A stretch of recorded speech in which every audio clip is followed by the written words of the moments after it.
What is excellent, everyone? It's Zen. It is Mercury retrograde, which affects communication, it affects travel plans, and it is the end of a cycle, which is 2016. 2 plus 1 plus 6 is 9. It's the completion of a cycle. And it's also Christmas time, which has to do with the winter solstice, meaning the 3 days of darkness when the sun is the least in the sky. There's the least amount of sunshine for people in the northern hemisphere. So there's not a lot of light, and it's actually the three shortest days before Christmas. So there's everything stacking up against people. There's everything that is energetically in the negative. And so most of the time, and we're going to talk about the cycles a little farther before I get into this whole lesson, but it's saying that the amount of energy wasted, the amount of energy spent is extraordinary right now. And the timekeepers and the people that made the calendars and the time lords, they designed cycles in a certain way so that energy was at a very low point because everyone's just went and spent their cash. Everybody is went and uh, spent more than they had. They've gone into debt for Christmas. They've used all of their energy and then some. And then on top of it, there's these 3 very dark days. And then what happens? Everybody, like the family, gets together, and all of these cycles come up again. And everybody, oh no, we've got to go see family. And there's always people that don't want to deal with issues. So they imbibe of a spirit, and they some families get along, but there's a lot of families that they rehash old problems, and then they carry it on for the new year. So they go right back into a new cycle. And I'm putting this video out despite the fact that I don't have a lot of energy, and I know I've been stumbling over my words, and I can tell there's quite a bit of energy that is against communicating properly with the Mercury retrograde and the cycles and how things pop up and challenge. But despite that, it is the holidays, the holy days, and I want to put this gift out here for everyone so they can understand the allegory and the analogy and all of the symbolism behind Christmas and what it means for your life, for your body, for magic, and for how to produce a future. And this is a video that I did a long time ago, and I'm rehashing it and putting a lot of new things in here to really get to the exactness of what it is, and and explaining the magic of it, explaining the science of it, explaining the symbolism, and how all of this is laid out in symbolic form for anyone to get a hold of. And what happens is people only see it once a year. They see the symbolism and it goes away, and they think it's exoteric symbolism, but it's very esoteric symbolism. There's a lot of hidden meaning to it. There's a everything about all of the holidays really has something to show you. And this is the most profound, but people are so busy rushing around participating in the material aspect of this holiday that they really have not a clue to the spiritual and the mental aspect to what these symbols really mean. And I'm going to try to get into that. I'm going to get into Santa Claus and what these Meeseeks are, and the servitors and how they connect together, and how all of these different symbols work. And symbols are called bulls, as simulation bulls, and bull has to do with Isis and the moon and where the magic is. They call it Christmas Eve. Well, who's Eve? Adam and Eve. Where do you get your money from? The ATM, the atom, the atomic. So atom or the atom or the ATM, it's all an idea of where currency and energy comes from. And if we look at it from the esoteric standpoint, the occulted, the hidden right in front of your face, if we look at it from that standpoint, we can start to inject these ideas into our consciousness to become magicians, to create a reality that will serve us individually and collectively. And these cycles, the larger ones, have just been flipping flopping back and forth between a male and a female energy. And what we need to do is get somewhere in the middle. We need to understand what it is to create, not from a left and a right, but from an up and a down, from the idea of what Satan is and what the earth is and what Julius Caesar is and what the material world is and what the spiritual mental world is and where creation actually comes from. So if we just start with Santa Claus, we obviously know that Santa is an anagram for Satan. They're both red. There's always fire has something to do with the both of them, and this Santa Claus has presents that he brings, and presents is an anagram for serpents. And now if we take this into the body, we know that the serpent energy which runs up and down the spine has to do with Kundalini, and it has to do with the male and the female, the magic and the electric, the magnetic and the electric. So it binds those together.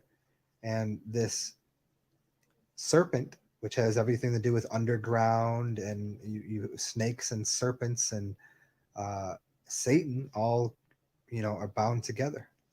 And what does Santa bring you? He brings you gifts. He brings you presents. And presents is also, the word is pre-sent. It means sent before. And so where does Santa come from? He comes from Most High. He comes from the farthest place north. And if you think of north as up and down, then you know Santa comes from a higher region or from the ether. He's always in the air flying around. So he comes from the higher consciousness. But he's bringing the goods, and he's dressed as Satan, as Santa. So he represents the Jesus Christ, the Jesus figure, meaning all year long you had ideas of what you wanted for presents, what you wanted to be pre-sent to yourself. And to obtain these presents, you store up energy and currency. And that currency, you live in a material world. Everybody wants to play this game about, oh, we live in a simulation and, oh, everything needs to be spiritual. Yet they live in a physical body, and there's no one getting away from that. You can do that at nighttime, and it's part of it. Part of it is the evening time and the astral realm and the lucid dreaming so you can get in your subconscious and the getting out of body so you can start to see things differently. But as we are here, we're in Julius Caesar's world. JC is Jesus Christ, and JC is Julius Caesar, and this is why Caesar is the king on the coin. And that coin buys you, and it binds you to the physical realm. And this is how you get the presence in the physical realm. And so this is the connection between Santa being the Jesus Christ figure and Santa being the Satan figure. See, Satan is not the bad thing. This is the inverted pentagram and the pentagram that stands upright. It's pointing to the earth, and the other one points to the heavens.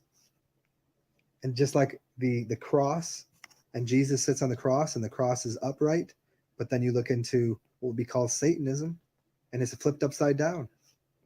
And it's just showing the two, where the base is, where the T is flipped upside down. One is the physical realm, one is the higher realm, but they're bound together. No one's sitting up there in the spiritual realm, not coming back down, because if they are, then they're not participating here, and there's no dealing with that, unless of course you get into the astral realm and you can talk to angels or angles and angles of light, and that's part of it.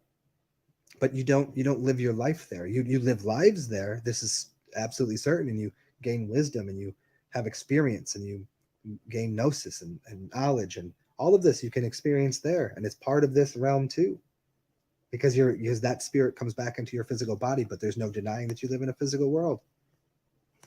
So these two again are completely bound together.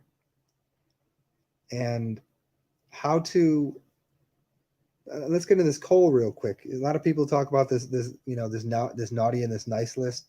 Santa's checking it twice. It has to do with your thoughts, because Santa is Jesus and Jesus is your imagination. If you look into Neville Goddard and listen to his work, it's fantastic. He knows the Bible inside and out.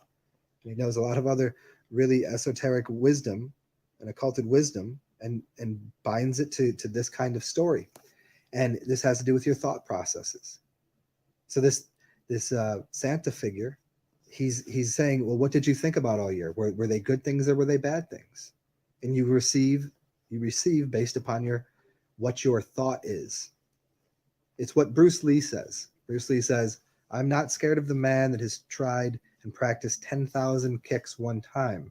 I fear the man that has practiced one kick 10,000 times. And what that is focus. It's focused attention to one thing. And so if you're focused and attention on nice things and things that you want, that's what you'll receive. But if they're on bad things, well, the idea is this, that Santa will bring you coal. But we must remember that that coal is the same thing as a diamond.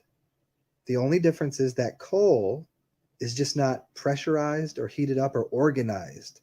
The information in a diamond is organized. It's informed. It's an information. It's in a certain formation. And so that coal, even when you get the coal, there is still fire in that coal. There is still the ability to stay warm. There's still something there. It's even telling you, even with all of that bad that happens, you still have the basis to make a diamond for the next year. You still have the basis to make a fire to heat your house. You're still receiving. So you either way you get something. And it's just choosing what you like. And so this whole idea is about how to do this every day, how to do this every moment, that you go to sleep and you go to bed and you go into these dream worlds, you have these meditations, and it's what Alan Watts, he makes, I don't remember who first said this, but the idea is you should meditate for an hour a day. And if you don't have time to do that, you should meditate for 2 hours. You see, because you're so busy with everything that you can't actually dream of anything. You can't actually produce a reality. So you need to make more time so that way you can produce a reality. So how does this connect to magic and the occult and all of this wisdom here? Well, let's start with these symbols again. They're called symbols because they're simple.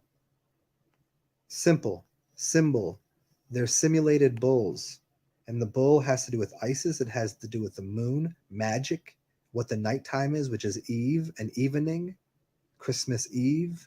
You dream in the evening to make something happen. And that dream comes from your subconscious mind. And your subconscious mind is way more powerful than your conscious mind. Why? Because your conscious mind changes the gears all the time. You can think a zillion different thoughts in a linear fashion, from this, that, to the next thing. And they can be good, bad, and different. And they can sometimes, and they're always in pictures, and then you decode them through words and language. But truly, the symbol is rich. The symbol, we live in a symbol illiterate culture because we don't identify with them, because they're so far in our back, in our subconscious. We're controlled by them because we don't know what they mean. And so this is part of the power of the subconscious. It's making symbols. And so this bull, which is the dual horned bull god, this is 2 horns, to show you duality, even though duality doesn't exist because it's still bound up in the same thing. The strength of that bull and those 2 horns, it's still in that symbol. If you go and play in a band and you're playing the drums, then you hit the cymbal.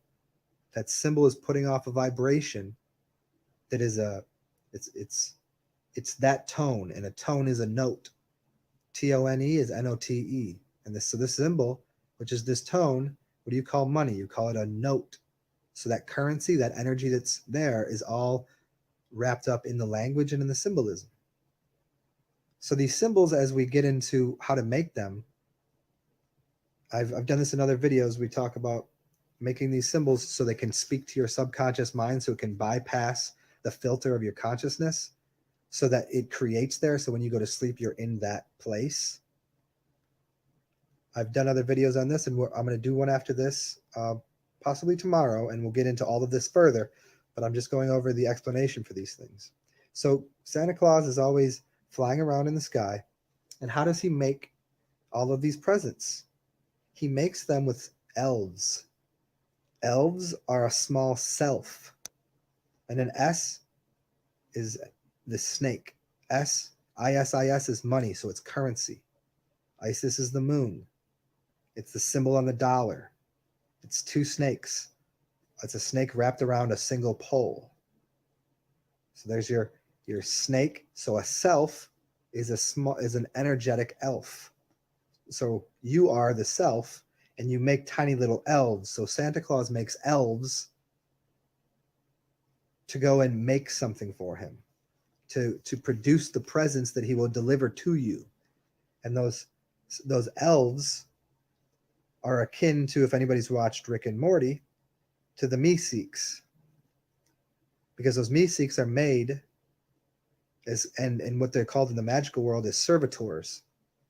They serve a purpose, and they're thought forms that basically get turned into an idea, and you can draw it out on paper using the pen and the papacy and all of the father elements. You can project it that way, and that's one of the tools you need to use in the beginning until you become, as Dan Winter says, the only goal here in life is for you to take memory through death.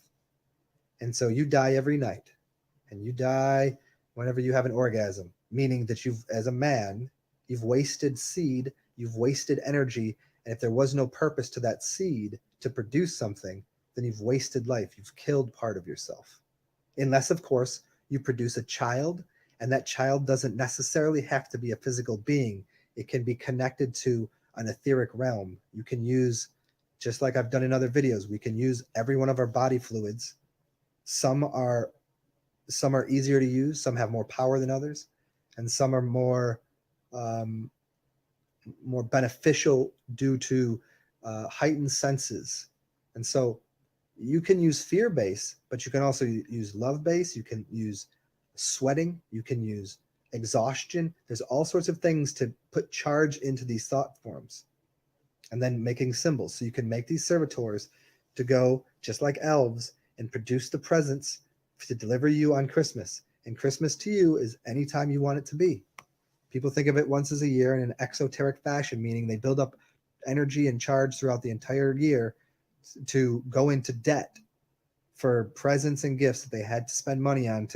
But you can do this in the dream world and produce a reality that's more akin to what you'd like to have in front of you. That's how it's always made. That's how it's always been done. But it's hidden from everyone, not for the reasons you think, though.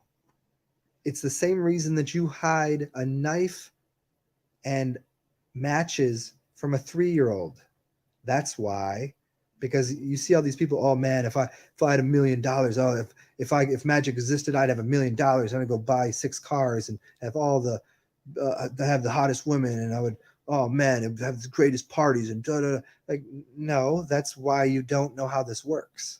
That's exactly why it can't work for you. It's not allowed to.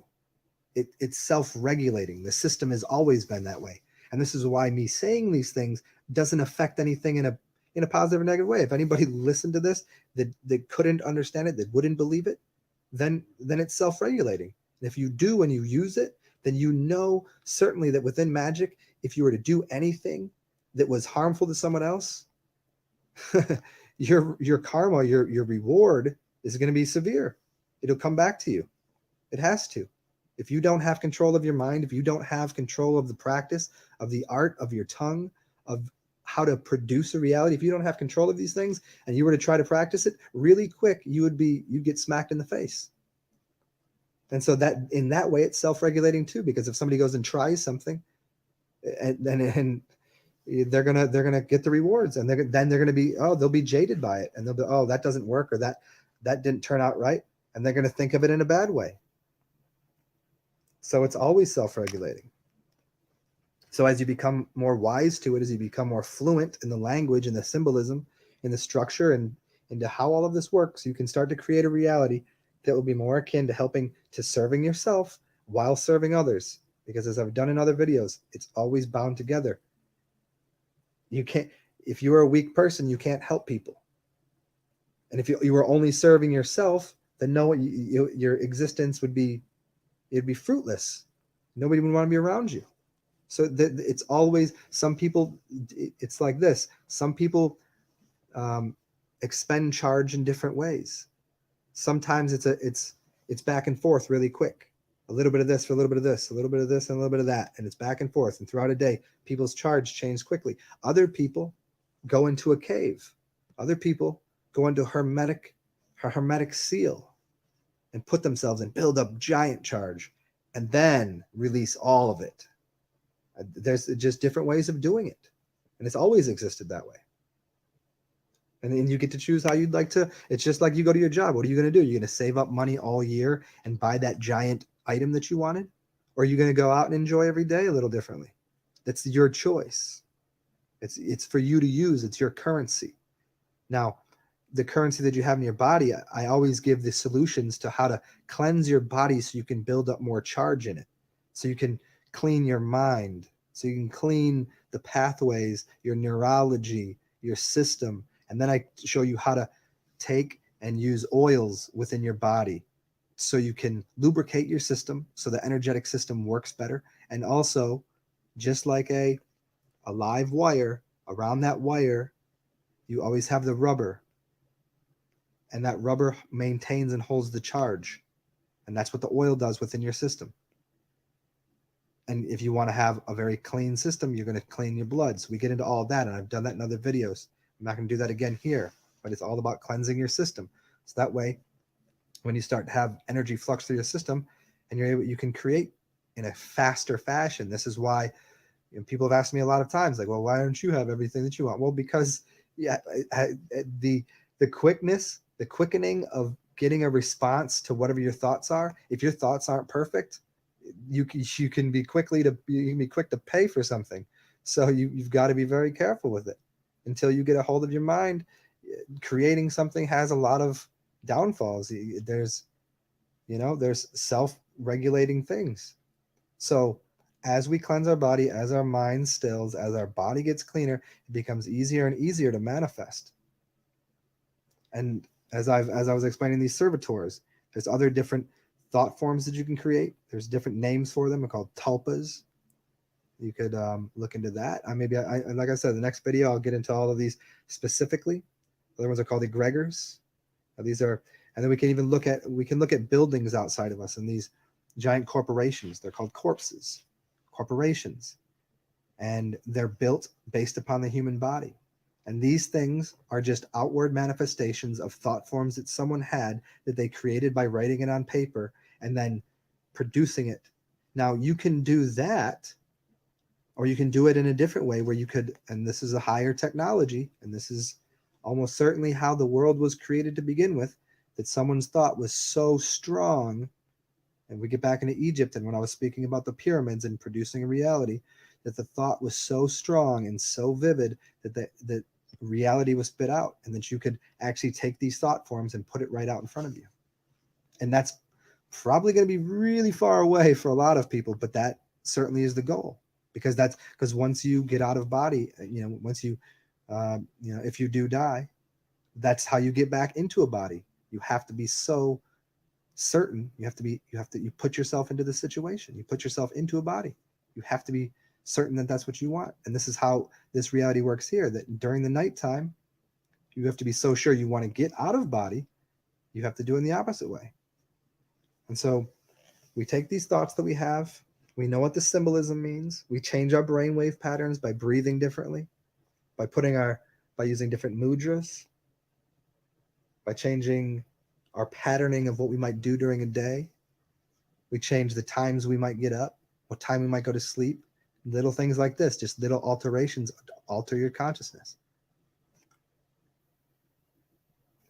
And so what we're aiming to do here is cleanse our temple, learn the breathing patterns, learn the mudras with your fingers and what each finger means, learn how to properly push energy around the body by using different locks, meaning you have your PC, your pericardium, and you have your taint, basically your taint and your the muscle that you use to urinate, like those things there, by locking and holding, you can see that there's actually, as you get more accustomed doing these things, there's different muscles there. And you can hold energy by breathing in and then holding and then pushing out the energy. You can build up energy and build up charge. And then we can start to push energy around our bodies. And we can start to fill ourselves up with oxygen, which becomes a super fuel, and putting the right oils in our body after cleansing ourselves, because once again, there's no reason that you'd take your automobile and put new oil in it if you haven't completely cleaned it out of the old oil. There's no reason for you to start putting things in your house if you have not cleaned your whole entire house out. This is why I don't suggest to people to do anything but cleanse themselves fully first. Only then you should think about putting any singular elements in your body. And this is why I don't suggest anybody use any kind of inorganic salts. I mean, that's not the only reason, but there shouldn't be much of a reason to use that, because you'll get confused at what is having the result on you. You'll think it's one thing and it's something else. You might get addicted to an element thinking that's the spice, but in reality, it was something else completely. And this is why we want clean water, pure, nothing in it. This is why we want clean air, pure air, nothing in it. This is why you burn. This is why you take gold and you burn it until there's nothing left in it but just pure gold. And so in your mind, in your thought, in the air, in the water, we want it to be pure, clean, clear, empty, still. And then you can use that clear pond, you can use that clear canvas, that page to draw upon, to create with. And as we do that, as we change, as we upgrade our charge, as we think about ourselves as organite, as we surround ourselves with better energy, there's good, better, best. As we increase the energy within our systems, our aura increases. And our aura is our area. It's the charge that we have that spits out of our system. This is why they say the magnetic field of the heart is, I don't remember what it is, but it's some, multiple times stronger than the brain. And I don't know specifically it's directly from the heart, but it could be. But it has something to do with the spine, I'm sure. It has something to do with your body, your blood plasma. I'm sure of that. And this is why you need to clean your blood so the charge is correct. And change your brainwave patterns. And start to deliver yourself presence from the universe. From the universe, Siddhi. Siddhi means place of power, Siddhi, or a person with power, a magician. So a universe siddhi, a university means uni, means single. A verse is like a stanza. It's one line. I think it's Savan Bomar says universe means united in conflict, and he's mistaken. Universes, if your verses means conflict, this team versus that team, not verse. It's not this verse that, it's this versus that. It's two different words. So universe siddhi means a single point of power. And this is why you live on a flat earth, a flat plane. And that single place of power is called the North Pole. That North Pole is your spine. Atop that North Pole, there is a ball, and that's your pineal gland. It's called Mount Pineal, Mount Meru. Mount Meru is MM. MM is 33. Take the M's and put them on their side. It's 33. This has to do with your vertebrae in your spine. This is the allegory to Freemasonry. This is why water freezes or frees itself at 33 degrees. At 32, it is frozen, and it frees itself from that and turns into a liquid.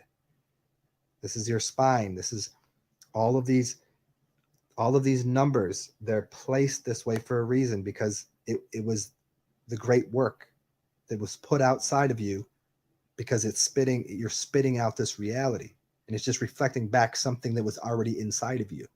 And it's reminding you that you're the creator, you're the magician. So is everyone else. And everyone gets to create the reality that they would like. And we can all unify and create a better reality and a better experience for everyone that goes into the service for self and service to others. People get blinded by becoming egoic and always serving themselves and missing the point. And then other people miss it in the other direction by always serving everyone else. And they become so distraught and so delusioned that they've spent their life just working for everyone else. And they're both, there's no balance to either of those things. And if we all learn to harmonize, then it's called the long spoon method. There's a great video, you should look it up. If your spoon is too long that you can't turn it around and feed yourself, if you had a 5-foot spoon, you couldn't stick the food in your mouth, but you could feed someone across the table from you and they could feed you. And so that is the idea of serving others. But then you get into it a little deeper and then you wonder who cooked the stew and you wonder why didn't somebody make some smaller spoons, and it becomes a fun little mental game. But nonetheless, let's I think that's about everything I wanted to say here, guys. And tomorrow I'll bring back more gifts for y'all so you can learn to create all of these sigils for yourself. And I've done other videos on this and explaining even more in depth how these sigils work and what it does in your consciousness, what it does in your subconsciousness, what it means to get out of body, what it means to actually have a lucid dream. And a lot of these dreams, here's the difference again, and I'll say it here. A lucid dream, a dream, you know, to be different than being out of body, because one deals with just an internal subconscious environment, and it's always regulated almost entirely by symbolism. And it's not as vivid, but the symbolism is there.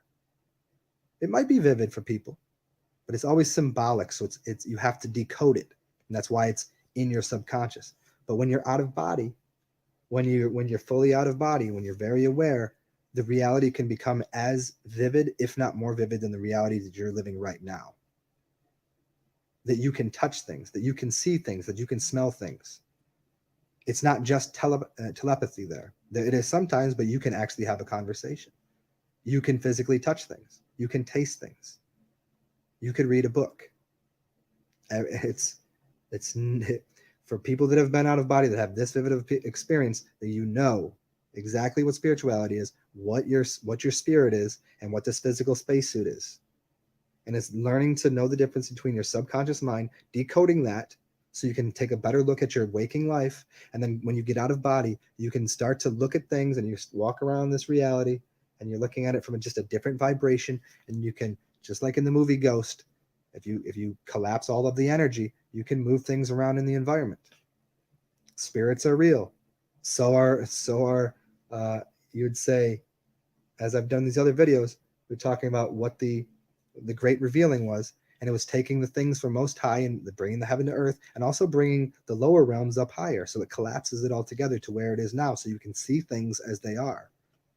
They call them angels and demons. Well, there's nothing wrong or right about either of those, because there's fallen angels and there's demons that are climbing up the ladder to get out of the dirt, and they both have their place, and they both participate in this reality.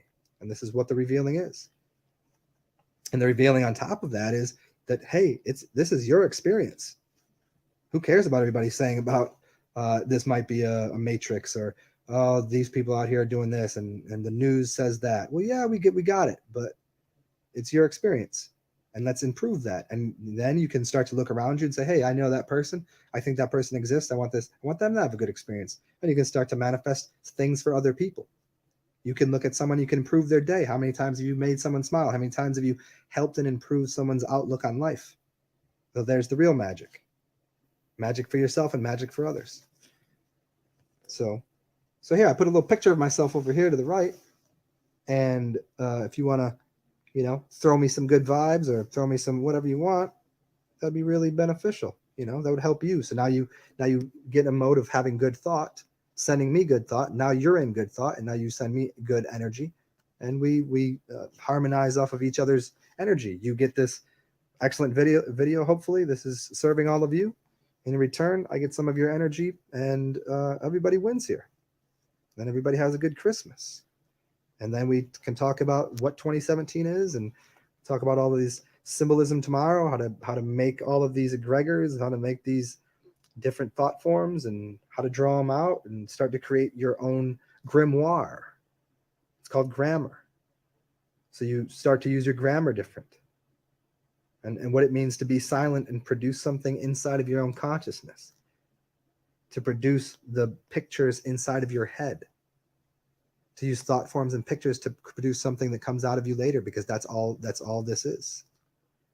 We'll stop getting it confused that screw this. We'll stop saying screw this physical reality, it's all spiritual, and we'll start going, oh wait, this physical reality is only a result of what I'm thinking and what's going on in the spiritual realm. So we'll correct that. And then here on this earth, then we will have everything that everybody wants, because there is abundance. There's completely abundance everywhere. So enjoy the abundant time of year. Have a magical Christmas, holiday season. Have a great 25th of December, or whatever year it might be on your calendar. Because we can even talk about creating new calendars. You could create your own new calendar. Wouldn't that be fun? Cheers, y'all.